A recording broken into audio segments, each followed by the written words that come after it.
Bhagavate Vasudevaya. Om Namo Bhagavate Vasudevaya. Om Namo Bhagavate Vasudevaya.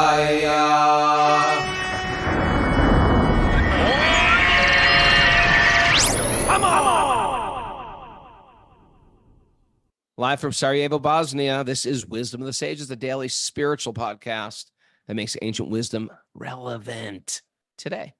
I'm your host, Raghunath, and co-host. I'm your host, Raghunath. Let me try that again. I'm your host, Raghunath, with co-host and senior educator at the Bhakti Center, New York, Kaustubha Das. Welcome to the show. This is episode 1352. Yes, here live in Sarajevo, just pulled in this morning. Got Miss Mara spinning the dials, and it's Q&A day. If you're new to the show, welcome. We do questions and answers every Saturday. We're here in Sarajevo because in a few hours, we're about to do a big program for like 200 yogis, shelter fans, whoever shows up, doing kirtan and storytelling, and looking forward to it. And it's winding up our trip. Tomorrow's our last day to check out the mystical city of Sarajevo. You come and back fly back to America. I fly back to America, to the States. Mara goes to Africa for her daring safari adventures. Is she really going on safari? Like going out? She's going on a full safari. I asked her today, I said, you better clarify that they're not doing it with guns. Because do they still do safaris with guns, Mara? I think that's illegal. It's illegal at this point? Poaching, you mean? What are you talking about? Poaching, yes. Some people call it poaching. But safaris used to have guns. Now they have cameras, but maybe there's still gun safaris. I don't think it's that. I don't think it's that. I but think people do that. People do they stuff do. like that. Anyway, Mara, be careful because this isn't New Jersey's jungle habitat. When we were little, there was this thing called, me and Kaustubha, there was jungle habitat. You go in New Jersey and, you drive through in your car and like a baboon jumps on your hood of your car. This isn't that. These are like serious bull elephants, cheetahs. She's like, I'm ready. Okay. Right.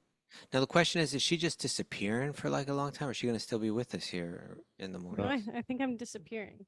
We're not going to hear from you for like 11 days, Mara? Is that what you're telling me? I'm not sure. I mean, I'll try and join in when I can, but you may want a vacation for me. She's very quiet, simple. Mara, we can get rid of him for a few of the days, and you can come on if you want. We can talk about this.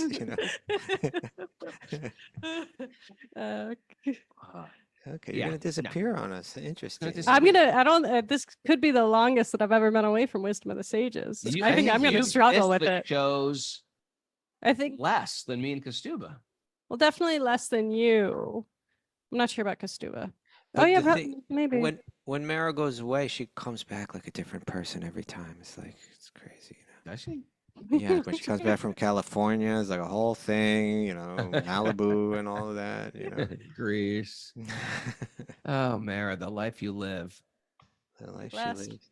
I got to wrangle all these kids, which are like wrangling cats on a plane, late night flight, layover in Milan, jump on another 6-hour flight, get picked up at the airport. I'm not looking forward to that, but got to do it. Got to do it. We've had really good Vaishnav association, and I feel very high from it all. It's really sweet. That's important. Really sweet. We just pulled in here, and Jai Gopi made us this incredible prasad. Just like flying high right now. Okay. So announcements, right? We got some announcements. Mary, you want to dive in first? Yep. Wisdom of the Sages is heading west. We have a retreat for LA Ratha Yatra at Veda Yoga in Los Angeles. We'll have asana, kirtan, and classes on Friday, August 2nd and Saturday, August 3rd. And then we'll all celebrate Ratha Yatra on the 4th. You can go to wisdomofthesages.com to register today. All right. Celebrate Ratha Yatra on the 4th of August, huh? That'll be great. Yeah. And I want to thank everyone reaching out to me who wants to share my book with their community or their yoga school or just give us gifts. Thank you very much. If you order 10 or more, I get the publisher to ship a case right to your home. You personally get the publisher to do that? I just email. I email them. I email them. Can you send this? I just sent Ramit 20 books. And wow. Yeah, I know. And if you do, I can get them at half the price. So that what way. if they double it? Well, if they double it, then I think she did double it. She was going to get 10. She got 20. then you should cut it in half. I did. Brett books $35. She gets for No, but 15. there's a price at 10, and then if she doubles it, then you should cut it in half. Keep cutting it until once you order 100, it's gonna be free. This is free. At that point, $2. There comes a point where you can't do that. Okay. That's the best we can do. All But right. anyway, if you're interested, DM me directly and I'll arrange it for you. And I appreciate it. And it could be one-stop Christmas shopping, couldn't it? Yeah. You buy a case or Okay, two. right, You now get it's getting everybody creative. gets a punk-to-monk this year. Everybody Stocking gets a stuffer. stocking stuffer. Yeah, if you got a big foot. Okay. We got to announce Italy again because Italy for next year is filling up already. And There's it a was special discount out There's there. a special discount. Mara, what's the WOTS 25 is a discount code. and what's the email to find out more information, etc.? WOTSitaly@gmail.com. And it's on our website, wisdomofthesages.com. Okay. We're getting. What's that? I'm just saying we've made an effort to narrow these announcements down, but this is really stretching out. You know. The Italy people are pushing All right. because they have a limited time to get that discount. Yeah. And we're going to bring Sachinanda Maharaj. We're going to try to get him to come to Assisi with us. That's going to be Yeah. something special. I'm Raghunath is saying forward he's to not that. going, but Raghunath will end Looking up forward to going. Assisi, perhaps. Yeah, I see. Stuba. All right. We're not going to get into You're this. thinking of the Grinch picture I sent you today. Yeah. Hey, we got to give a prayer and a shout out to Lou from Sick of It All, who's Oh, got Lou- cancer. That's a shame. Yeah. Prayer to Lou from Sick of It All, old hardcore to friend of Louis. ours. Yeah. Louis. Who's Oh, and a also- prayer to Louis. Yeah. Louis from Antidote as well. Talk to Louis. Talk to Louis. Longtime OG Wisdom of the Sages.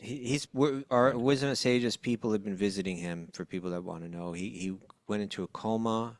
We hear now that it was a hit and run accident on his bicycle. He went into a coma. He's been he was in a coma for a very long time. He's no longer in the coma, but he's still. I don't know exactly how you would classify the state that he's in, but it's not fully responsive, you know. So we're praying for him. But devotees have been visiting him. Genevieve Pretty, Kelly Becker. Yeah. Thank you. We're very appreciative of that. You know, when I hear about these, sicknesses or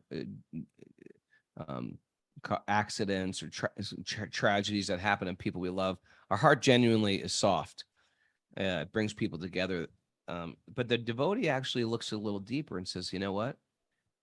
This is me also. It's only a matter of time before the tragedy happens to me. We are also eggshells. Our life is not that solid. It's not iron, cast iron and steel. We're also very delicate. And this is like the stuff that keeps us fired up in our spiritual life, is to understand life is Focused. temporary. Yeah. Don't want to waste any time. Want to get focused on the goal of life. Don't want to get diverted. So many ways to get diverted from our spiritual path. And when we hear about these, we do say prayers and we pray for connection for them. But also we want to see it as it's happening to us as well. This is me in a moment. It's not like either one of them were expecting that. They Sure. were thinking like I'm thinking now. I have forever. Well, We don't I have don't know. forever. Maybe. Any Right. case. Yeah. Anyway, All right. We ready? lots of love going out there. So I'm going to read you the first question, Raghunath, okay? We can both answer it. Thank you, sir. This is coming from Ave Maria, Daily Zoomer. Ave Maria, Deli Zuma for us. Oh, Ave Okay, stop. Maria. Okay. So this is what you write. This is a serious question. We got some serious questions today. She says, I recently had a reading with Radhikesh. Radhikesh is our friend and astrologer. Great. But I want to preface this by saying this is going to sound like it's an astrology question. It's really not. Okay. When we get to the end, we'll see that. I recently had a reading with Radhikesh. One of my main reasons for the reading was for guidance regarding two of my brothers. My question today is about my brother Joe. Joe lives in Tennessee. 2 years ago, he called me from the ER, from the emergency room, very scared. They were admitting him. He's never married. He has no kids. He needed me, so I went down there. Turned out that Joe had stage 4 colon cancer. He was totally freaked out. Due to some Yeah. complications, he stayed in the hospital for 5 months. That's Oh. tough. I was there advocating for him the whole time. Since then, I go down to Memphis for a few days every couple of months to lay eyes on him, go to the oncologist appointments, check out his food situation, etc., and spend time with him. Thank you for doing that. Great sister. Radikesh told me that Joe was going to need to be careful mid-July, that some health issues would arise and he would need me. Last week, Joe had a routine CAT scan. It showed a new cancer spot on his liver. He's scheduled for an MRI next week and an oncologist appointment in mid-July, just as Radikesh predicted.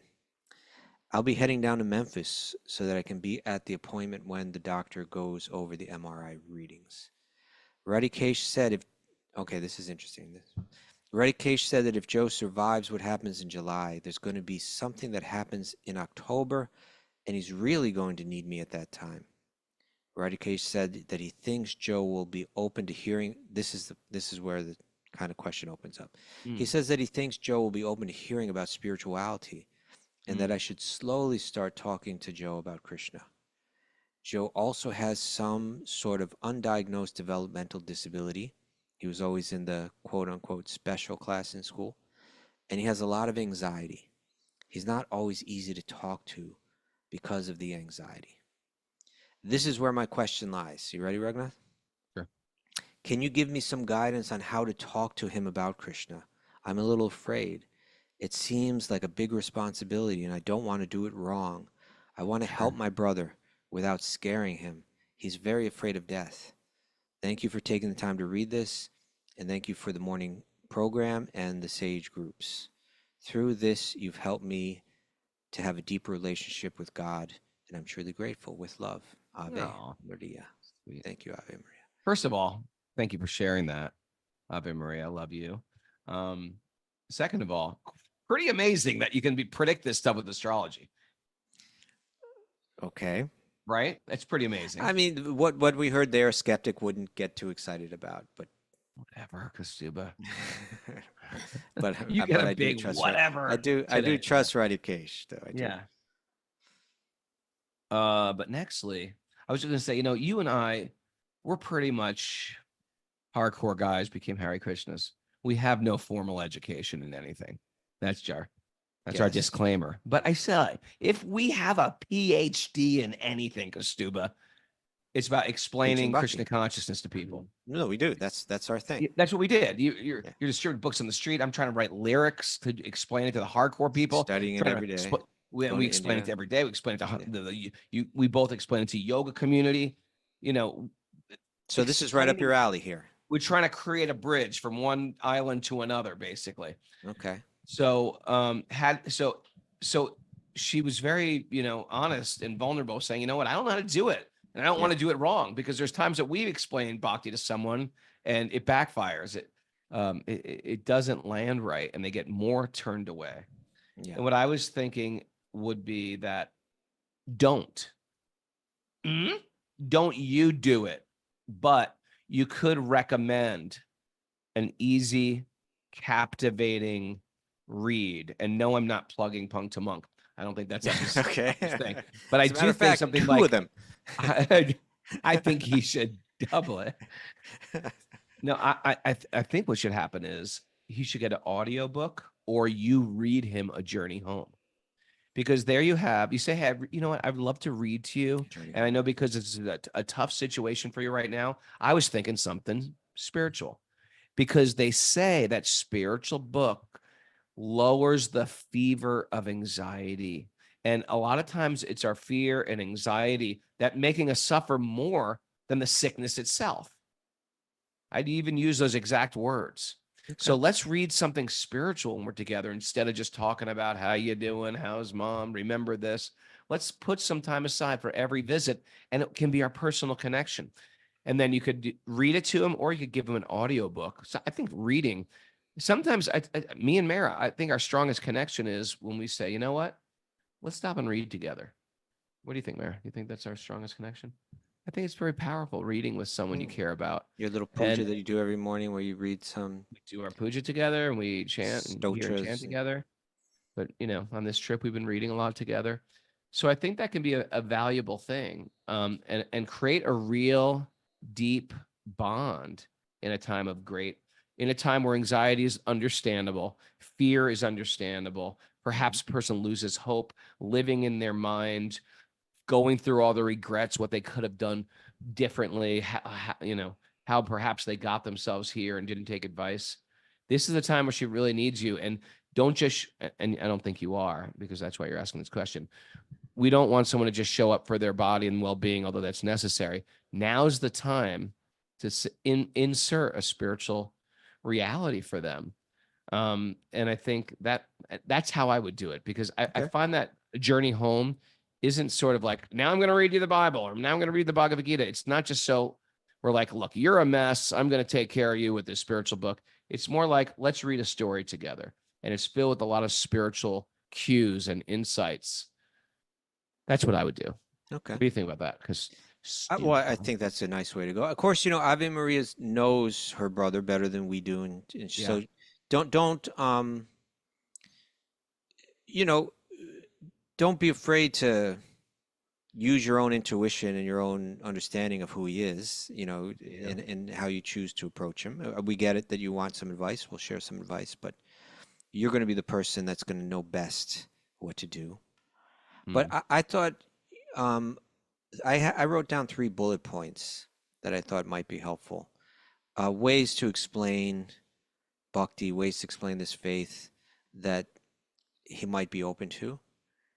And so these were what they are, and they're kind of basic. But first one is just this idea, just this life-changing idea. We're not the body. We're not even the mind, right? The mind is something that we can sit here and watch and see it change. We can watch thoughts of fear enter the mind and then exit the mind. And that's not me, right? That's just something that's happening inside this computer of my mind. It comes and it goes. We're not the body, we're not the mind. We are the eternal spark of spiritual energy that's witnessing the body and mind, experiencing life through the body and mind, but passing through different bodies. That's what we are. Just see if that's something that idea interests him at this point in his experience, and if it's something that he wants to explore.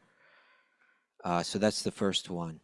The second one is that, just speaking about life in general, that the idea, you can say, in my own life and in my own studies and my own, inner life, I'm developing this faith that we're here in life to learn lessons, right? That there's a meaning to it, that there's something that we're meant to learn, and then how you explain that to him, you have to best decide. But I put two points under that the lessons that we learn in this life, they have a lot to do with that there's certain things that we need to let go of, and that there's certain things that we need to turn back to, right? Like we need to let go. In his case, maybe you're saying, you need to let go of fear. You need to let go of resentment or anger, or things like this. There's certain things that the way life is moving and the way that it comes to us, it can be scary, but it's trying to help us let go of things. And the sooner that we let go, then the fear goes away too, because we're responding to the lesson that's meant to be learned. And we're meant to let go, and we're meant to turn back, turn back to God, turn back to our own true nature, which is lying underneath, which has a lot to do with qualities like kindness and care and love and so on, that we're meant to turn back to that nature. But in order to do, we need to let go. Certain things we need to let go. Let these very difficult experiences, try to understand them in the context that it's nature, it's God trying to help you receive the message to let go. And I think that might be helpful. And then the third one is that this idea, God is in your heart and in the heart of every living being, and that you can connect to God right here, right? Like, it's not like it's in this book or God is very far away, but the idea God is right there in your own heart. And you can open up that conversation right now. And the more that you do, the more you might actually be able to feel that in a profound way. So I thought, these are 3 ideas. We're not the body, We're the spark of spiritual energy. We're here to learn lessons, letting go and turning back. And God is in the heart, and you can connect with him right there. Maybe some you have to decide, Ave Maria, if you think those are the kind of messages that would resonate with him. If those might be a way to open up conversations that would be really valuable for him now. So just some ideas. Sound Hope that's advice. helpful. Sound advice, Prabhu. Okay. And the best of luck, Ave Maria. And if we can help in any other way, don't hesitate to reach out again. She's sincere. Yeah. Okay. Next question. Mara, where's the questions? I'm going to read this to you. Oh, you're going to read the next question to me? Yeah, go ahead. Who's it from? Okay. This is from your friend of mine, Yvette. Yes. Miss Yvette from upstate New York. Over the years, I have watched people leave the path of Krishna consciousness. Yep, happens. What did Prabhupada say? Don't be surprised who comes, be surprised who stays. Don't be surprised who goes. Don't be surprised who goes. Yeah. Oh, yeah. Be surprised who stays. Yeah. People that presented as so sincere and devoted, some of which I admired for their practices, they stepped away wanting to dance a little with Maya. Yep. Okay. Nice way to put it. And we're not talking about our Maya in the mosh pit. Yeah, we're not talking about our listener, our Zoomer Maya. And Maya, she's a ruthless dancer too. Mhm. Not that both Mayas are actually. Okay. What I find difficult to tolerate, and I'm working on being as tolerant as a tree, but I have a lot of work to do, is when some people choose to step away, they blame the path for being too strict or controlling, and as if they were forced to do things they did not want to do. Yeah, that's called blaming. I don't see this from my perspective. However, seeing this happen time and time again to people that seem to have been deeply rooted in their spiritual practice has me questioning certain things. Here's what they have me questioning. One, could this happen to me? Like seeing this happen so often has me fearful of losing my connection to Krishna and the devotees. It has me realize that this connection, like sobriety, is so precious and should not be taken for granted. That was a great realization. Mhm. We can't take Krishna consciousness for granted. Such a Right. gift. 2, how do I remain open, loving, and supportive to people that did step away and are in essence attacking me now for how I'm doing it? Right? They've Right. reversed it. Mhm. I feel we should remain open in hopes that they come back. She's trying to answer it herself here, but I feel like we should remain open in the hopes that they come back, or because regardless, they are spirit souls. But by nature, when someone is attacked, the automatic reaction is to close off, defend, and protect. How do we stay open when it seems counterintuitive? Good question. Yeah. Then Here's question number 3 question she has. Yeah. How do we be more present and supportive and allow the space for people to share the difficulties they're having on the path before they step away? Like if they're really struggling, how do we help them in the struggle instead of having them like shut the door on sweet baby Krishna? I know we offer Bhakti recovery groups. That is a good way. Sage groups, another good way. Karuna Care, that's a good way, which are all wonderful resources and platforms. But is there more we could all be doing on the individual level to make people feel safe? Thank you for your service, Kastuba and Raghunath and Mara, and much love and gratitude, the 3 of you. Well, sweet Yvette, thank you for that very sincere. And sometimes it's not just like confronting about, oh, wait a second, it can make you, it's just not confronting like these people are attacking my spiritual practice. It's like, it makes you think, well, am I doing something wrong? Do they have some insight? Maybe I am too fanatical. You know what I mean? What do you think about that, Kastuba? Well, there's so much that could be said about this. Unpack it for us. I mean, we could go on and on. I mean, you and me have been in this for playing this game for a while, and we see so many sincere people. We've seen, people, Yeah. sannyasis leave In different practice ways too.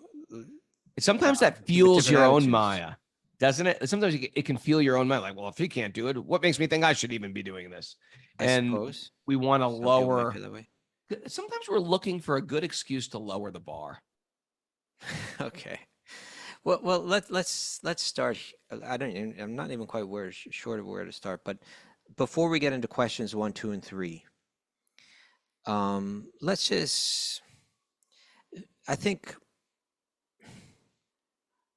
I once heard a fascinating series of lectures by Yeah. Ravindra Swarup Prabhu, who it was called The Cure of Souls, and it was based on, I believe it was largely based, if I remember correctly, on the writings of this person named, I believe his name was Anton Boysen.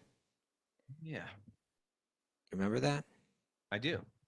It, I remember those had, lectures. it had a lot to do with people going through the dark night of the soul Yeah. and the various ways that people can respond to that. One way is that the person kind of faces their own shortcomings and confronts them and passes through them and comes out stronger. Mm. And then another way was that one has fear of passing through that, and it becomes a place where their spiritual life comes to a roadblock, or even that their sanity comes to like a roadblock, right? And hearing that those talks is, for myself, it helped give me a lens in which to view a lot of what we go through, because basically our spiritual life does mean that, like, it might be exciting and romantic in the beginning, but if it's going to be real, you're going to have to confront your own dark side. Like any And relationship, right? Like I any romantic suppose, yeah, relationship. yeah, and when that happens, um, he was kind of like just kind of illustrating case studies, like common patterns. Mm. Now, one common pattern that they spoke about is that if one feels I can't continue on this path, that one way people commonly respond is that they feel like I need to tear down my judge, right? In other words, the person may not, there may even be nobody judging them, Right. but They're they may, judging themselves. but in one sense, ultimately they're judging themselves. And so there's a sense of self-loathing going on. Mm. And then, but they feel the need to tear down the judge. And that means they need to Sure. get all vocal about the people that they were receiving instruction from before. They feel like I've got to discredit them if I'm going to, otherwise I'm the problem here, right? I'm found guilty. I'm guilty, yeah. And so I see that happen a lot. I see, now having said that, I'm not saying that what Yvette is speaking about here doesn't happen. Like, I do believe I've certainly seen in Bhakti communities that can get judgmental, that can make people feel like less of a person because they're not Sure. following it strictly and so on. That is an issue. And I like that her questions were asking, is there more that we can do? I think that's always an Sure. important consideration. We need to find that place where you see the flip side of that, and we can go back and forth on this. This world is a complicated place, so there's no easy answers. It's very complicated. But the flip side of that is that we live in this more now than ever before. And like you and I have been practicing this for nearly 4 decades. So I think we can see trends in just in Yes. society in general. But like again, with the rise of these terms like gaslighting, Right. or what's the other one? Spiritual bypassing. Spiritual bypass. But like with gaslighting, the idea in any genuine spiritual practice is that the guide is going to instruct the student to look within themselves and confront their own shortcomings. And in our world of gaslighting, if we say like, oh, look, they're gaslighting, they're saying, I've got the problem. Well, yeah, that's the whole point. is That's that why we gotta- come to the teachers and the path and the gurus and the sacred literature in the first place, because we Yeah. have problems. But care does have to be taken so that people don't feel like they're no, you are a pure spark of spiritual energy, and we all have these issues that we're trying to work through. So it's always challenging. But all that being said, here's a real important point. We've also been able to witness very sincere souls pass through tests like crazy and Sure. still continue practice. I'm convinced, I believe you're convinced, that when someone's determined, they won't let they'll kind of see these trends and ups and downs. You're going to face them. And part of that will be seeing people that you had faith in no longer living up to that faith. And that when one encounters that, they have to say, I feel for that person. I'm not judgmental of that person, but I'm not going to let it slow me down. That doesn't change the validity of these ancient teachings that have been handed down for centuries and centuries and centuries. There's always going to be people that are following it, and then they give it up, and then they're going to respond. Some are going to respond with great humility. I just couldn't live up to it. I tried. Hopefully I'll try again. Can I still hang out? Or people that are going to say like the whole thing is just a scam and it's this and it's that. And, Sure. you get the, and then and in our internet social media age, they'll find their commiseration online. Sure. And then it appears, oh my God, this is so widespread. And it's not. It's just like a few people commiserating on the internet. And another pattern that I commonly see is that the deeply sincere spiritual people, they're averse to entering into the arguments on this. Right. So it'll just seem like everyone's like saying you hit it on the head. Now you're actually enlightened. Yeah, and the people don't respond by saying, hold it. No, you're accusing me of being like this. Look at your life. You're the one with a serious problem here. Like, let me list all of the things that let me throw all your dirt out into the public arena to discredit you. Like the classy spiritual person doesn't even go there. So they don't defend themselves. Yeah. And it seemed like, oh my God, so that's something to consider. When you see people, it's one thing if people say, I really had to think about my spiritual practice and I'm wondering if it was actually healthy. That's one thing. But and it's another thing to just like be mudslinging and when you see that, that's a pretty good indicator that you may be dealing with someone that's just has their own problems and they're just mirroring that out to the world. Well, I feel like you hit it on the head in the very beginning when you were talking about you got to take down the judge. But there was a reason why they were attracted to it, because they were struggling and they felt like they weren't living up to their highest potential. So now they have to tear everything else, or else they suffer with their self-loathing of not being able to live up to it. But the interesting thing is they actually brought that self-loathing in with them. It's something they were going to carry in with them.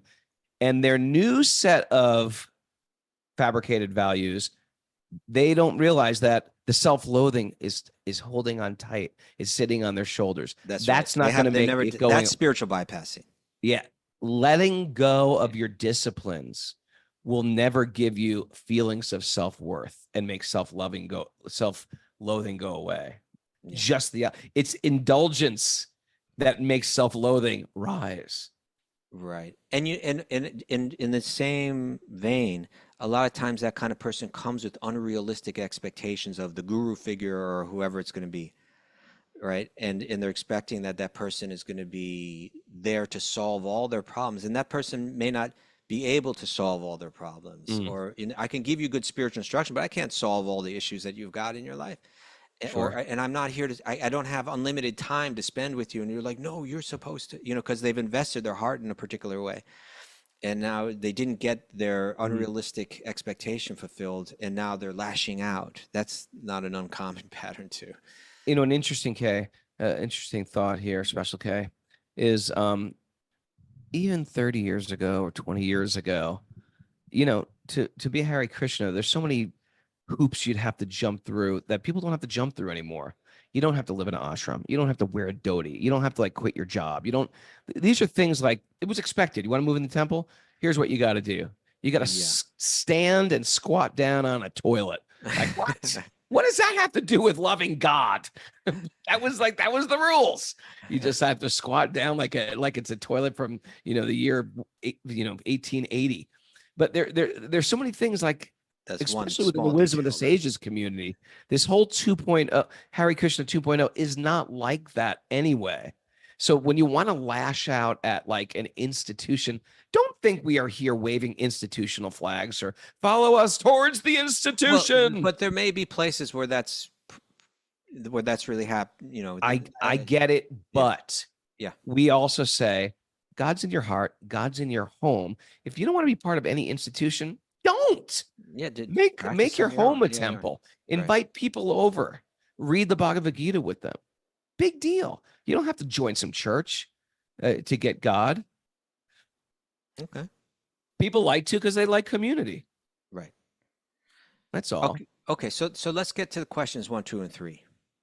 Okay. First one is, could this happen to me?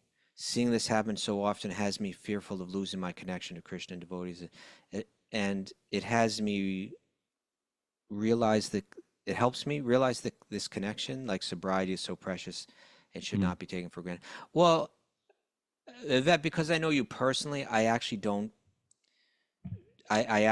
see this happening to you, and part of the reason why is because part of what the whole 12-step thing is I own my own shortcomings, and they're programmed to not blame.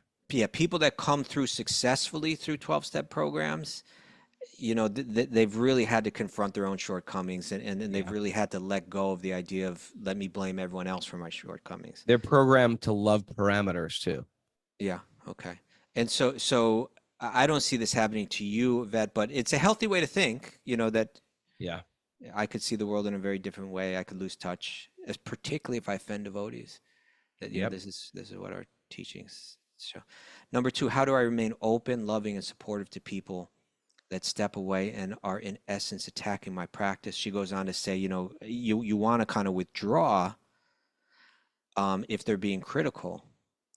Well, this is something you have to consider very carefully. If we look into the Bhakti teachings and even the general yoga teachings, like when we look at the way that a more advanced practitioner of Bhakti operates, is that they seek the shelter of very advanced devotees, and they seek friendship of devotees that are kind of where they're at, and devotees that are kind of coming up behind them, they're very affectionate to, and people that are very critical, they respect them from a bit of a distance, because hearing a lot of negative talk, it's one thing. Constructive criticism is a whole nother thing, but if it's not, if it's ranting and going on and on, so that person feels better about tearing someone else down, that's not going to help anyone. So you do want to be there, and you want to remain open and loving and supportive for people that are sincerely wrestling with their faith and their issues. And you can do that by, demonstrating, by speaking, by being an open person and letting them feel like, oh, I can open up to people. But you do want to, it could be wise to respectfully withdraw a bit, or at least lay out the parameters with people, like, you know what, you're my friend, and I'm here for you, and I always am wishing you the best, and I enjoy your company, and I love your spirit, but then they think you're being condescending. I'm not. Oh, you think you're saving me, Kastuba? I don't need you to save me. I'm saved. I'm embracing my new being. But I'm just saying. I'm just saying. Because here's what's going on. They're not claiming they are fallen.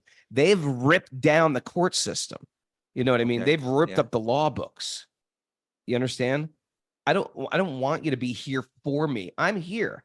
I'm present. Well, okay. I fully embrace myself. You put yourself in a cage. Well, she was. I'm here for you, guy. She was asking, how do I remain open? You know what I mean? Well, but I'm just saying. You could say, I'm here. I'm open, and I'm. I know, loving and supportive. And that's what I'm saying. Their response will be perhaps because they've ripped down the law books and they say, you put Okay. yourself in some cage. Don't condescend me All right, and try to maybe. save my But soul. maybe, or maybe not. Maybe like these are the questions I always wanted to answer to. These are things I always needed to talk about or something. I don't know. But in any case, I'm saying be open, be friendly, communicate that, be supportive, but also draw your own boundaries of what you're willing to hear and what you're willing to commiserate with or engage with and what you're not. And don't say, hey, if you got constructive criticism, I'm ready to hear it, but I'm not ready to just hear ranting going on with no purpose, and that's just negative. So I think that's important. Yeah, I mean, truthfully, Kostuba, if I was your student, or if you were my Yes. student, like you sometimes are, Yeah. Enlighten me, master. Tell me. well, if anyone has come to me and say, Raghunath, here's the deal. I like this process. I like a spiritual process. It's a little bit formal. There's a little bit too many inhibitions in. Well, what do you like about it? What do you like about it? Well, I like chanting, but I don't like chanting 16 rounds. I just like chanting whenever. Okay. And you know what? I am attached to eating meat. I think it's okay to eat meat. I think I can drink wine with my dinner. If you were to say that to me, what would I say? You can't Oh, join our club? I'd say no. yeah, Oh, right. fine. I think Sure. people have this all or nothing mentality and then press the self-loathing button when they can't raise the bar the highest. And guess what? That tension will never go away in Bhakti. You could be following all the principles. You could be initiated, second initiated, Vedic marriage, having a temple in your home, and you'd still feel like I'm not doing enough. Don't hate yourself for that. It'll always be there. It's there inherent in the soul to climb higher and higher and higher. But because we bring this lack, I have no worth, I'm worthless, this self-loathing into a spiritual community, then we go from this, I want it all. It's this pendulum. I am the best and I am the worst. And we live like that back and forth. You're my guru. That- You're my enemy. You're my You're my judge. guru. I love you. I'll give you anything. You are the one who's setting up all these boundaries, and I hate you. I hate you. Okay. Yeah, No, it does happen. Probably And I do. was thinking, like I've seen it again and again. even within our own community, we sometimes heard these kind of criticisms. But it's like I was just thinking the other day, when we were in Italy, you had even on the show, you had Bunky just kind of opening up and saying, I'm a drag queen. It's a very sexualized, kind of atmosphere that I work in. It's also got a lot of other kind of negative things going on there.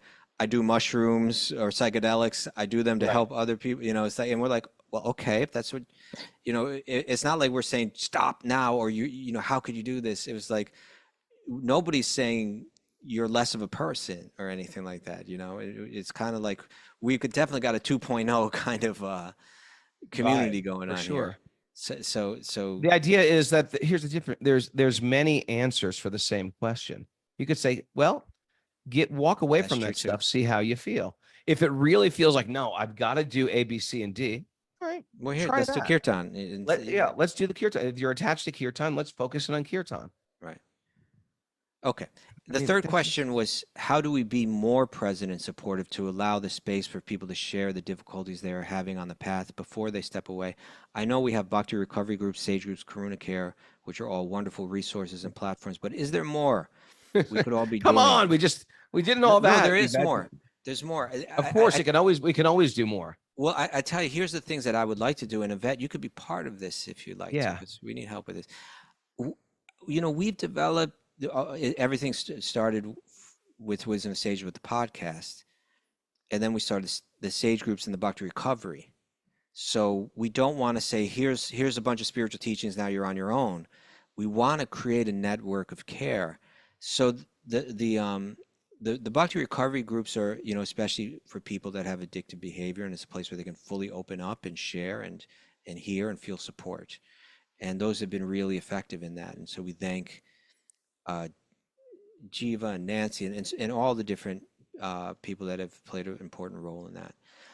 The Sage groups are especially for Sangha, especially that you can meet some friends and have a space where you can open up, share your thoughts, share your doubts, ask your questions, connect with people. that's a really important part of the thing. And so the sage groups make that possible for people, and even if you're in some isolated area or something like that. Next, we're trying to develop the Sage Academy, right? We're trying to build up a place where you can do all the study that you need, learn everything you need. We're in the works, and talks are getting hot on that, and things may get launched within a couple months on that end. So that's exciting. We maybe get starting on that. We're getting a lot of help from Vani Bhagavananda. We're getting help from Sue Davy in Alaska, who's one of our Sage group leaders. We're getting help from Thomas Haribol, Doyle Gurunga, a lot of different devotees coming together to try to help build something for that. So hopefully there'll be exciting news before the end of the summer on that. But another thing I always wanted to develop, and I started to put this together, the time wasn't quite right, but I think now that we have Linda, and we're getting more organized, people like Sri Rupa and Ishwar Sundari are really stepping in and helping and so on. There's this idea of sage care, that there could be a team that includes professional counselors that are devotees in different ways. We have these counselors that just relationship counselors, end of life counselors, hospital chaplains, mental health care experts. So that's part of it, but also just devotees that have different fields of experience and are expert at communicating. And then taking a pool, like say from all the Sage group members, if we heard like, what are the issues that you're struggling most with in your own practice? What are the roadblocks? What are you hitting up against that's making it difficult for you to stay on this, to have strong faith and to feel connected and to, and then that team would have the kind of the creativity to address that need in whatever way they felt would be most effective. Let's say a lot of our listeners are like, we're parents, we're new to Bhakti, we don't know what our responsibility is to the kids. Right. Okay, let's create a seminar for that, Right. Let's say we had like amongst all these people, there's a number of them that are like victims of sexual abuse. Is it my own fault? Is it my karma? Should I feel guilty? I feel hatred. I can't get it off my mind. Okay, maybe they need to meet once a month, like in a separate group with a professional counselor that's a devotee in that. Maybe it's psychological. I struggle with depression and I've been practicing this for a year. It doesn't seem like it works for me. Maybe they need someone to help them how to understand it in the right context. And like this, there's about 25 things that like kind of break people's practice, like I went down a list one time, and so to kind of like, especially through the Sage groups, kind of poll these people Right. and find out what are the most pressing issues and address them. So maybe we can really develop that Sage care and that the resources that grow through that could help not just our own community, but can spread to wider communities too. So that's one thought I've had, and I'm sure there's a lot of other good thoughts. That's great. It's going to develop. This stuff's rooting down right now. Yeah. And I tell you, it's important. And it's not easy working with groups of people, but to just break off on to just leave that association and just say, you know what, I had some issues with it. I feel sad. And sure. I'd like to bring this question of Yvette's right back to there, that in our heart of hearts, if I have any resistance, and I've had in the past of people feeling like, I've given these people everything, and now not only have they stepped away, is they like resent me for it. They resent me, or they're blaming me. And so, and sometimes I'll be like, well, what did I do? How could I have done it different, etc. But if I do have some pain in the heart that's coming from like, how dare they have done so much for them, which is, it almost seems like a natural response. It means I'm not actually being like a devotee. Maybe they've struck a chord of my ego. I've done so much for them. How dare they? I have to be like Haridas Thakur. Haridas Thakur is praying for the people who is beating him in the streets. Jesus Christ is praying for the people that are trying to kill him. That's what devotees do. Yeah. They're not, even if people hate them. Yeah, Raghunath, he's the biggest jerk ever. I can't believe I fell for his stupid punk-to-monk baloney. Guess what? I shouldn't give resistance. My mood should be like, I pray for their spiritual connection. If I've got some resistance, it's because they've struck my ego. And people who don't endorse my ego, they become my enemies. They're living in a world of friend and enemies. We have to be above that, or else I am that. I'm the thing I actually hate. This is actually what we're trying to create here. We're actually trying to create a club of we have no friends and enemies. And there's a process to do it. It's not random. It's not random. I see God in everybody. It's not random. There's a process to develop that vision. And that's what we're working at. So Nice. I think, Yvette, also there has to be some internal love. And maybe it's love at a distance, but it's a deep prayer for people's spiritual connection. And I like that. And therefore she asks, how can we be more present and more supportive? What more can we do? Yeah. Sometimes you can do nothing. For example, if somebody hates your guts, Well, that's a certain there's point. nothing you can say. No, but you can also even think about the next person down the. Yeah, for sure. But I'm just saying sometimes there's people who leave Bhakti and they want to leave Bhakti and they want to blame. For those people, there's nothing you can say. There's nothing you can offer. There's no amount of, you can't dump a load of cash on their lap. They will be like, yeah, you gave me $1 million. You should have given me 2 million. That, like, when there's a person who hates you, nothing you do, even in a kind way, will actually make them happy, because envy is the big disease of the material world. And that's something that not even Krishna can take away. It needs, me and Amar and Ananda are having this talk today. It needs Krishna and the help of the person to take it away. It's Because two they got the things, free will. Krishna and the help of the devotee. The devotee has to say, I want to get rid of envy in my heart. So anyway, these are like great questions, but sometimes it has to be done at a distance and really just pray for people. And the real work is, I find, is how am I going to react to the way they're behaving? When you've given a person a lot, your blood and your life and your joy, and and you're open to thinking, okay, how can I do it any other way? And then after a while, you get a little angry and you get a little resentful. Why, how dare they feel that way? That's when your heart has to change and say, I don't want to be petty.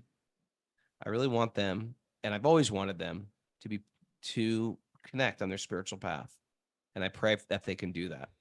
And that relieves you. And I find, like, whenever I have any resentment in the heart, it's my work. It's not their work. It's my work. All right, Raghunath. So Well, get she to didn't really work. mention she didn't really mention she had that resentment in the heart, but I'm going to put that out there because it may exist. Yeah. Okay. That's part of it. She's very pure-hearted. She's good heart. All right, that's it. Raghunath. That's it. Yeah. Music just jumped in. Oh, Kostuba, when's our next time we're having the show now? No show. Oh, you're off for 2 days. I guess we're back Tuesday. I'm off tomorrow, Monday. All right, I'll see you. Well, I miss you guys already. I miss Mara. I hope you miss me, Mara. Oh, this is it. Mara's going away. Mara's going on her safari. Oh yeah, I guess this is. They're gonna once they start handing out guns, Mara. I want you to be careful out there, Mara, okay? Yeah. I will. Wear camouflage. What kind of animals do you hope to see? I don't what do know. you I don't know see? anything about the safari. Do you know how And you're safe just it is? going Are out these guys? there Because blind? there's ways they rate safaris. Like, is it a AAA rating? I have no Is idea. it? Well, you should rating? find out. It could be just a couple guys in a pickup truck. You know what I mean? Take this stuff seriously. Don't let your brother get some bargain safari. I don't think he got a bargain safari. You don't know. I just don't want I to can't see either of you right now. I don't want you to see it being lunch for various wild cats. Careful with the large animals, especially. Yeah. I will. Elephants, I know they're cuddly. I know they're cute. I know they're good luck. They can also ruin your life and a village. Are you Watch one of out these for people that African- wants to kind of like roll around with a little baby elephant? Is that part of what this is all about? I've seen the No, video. although they are pretty cute, those baby ones. The baby, never pet a baby. The mother's looking. The mother may not be close, but it's looking. Any You cub, guys have really good advice. any cub, any Note this kitten, down, Mara. Don't any take this lion serious. pups, Start taking notes. Lion cubs especially. lion cubs, forget it. If they run towards you, because they're playful, they're like all babies, run for your life.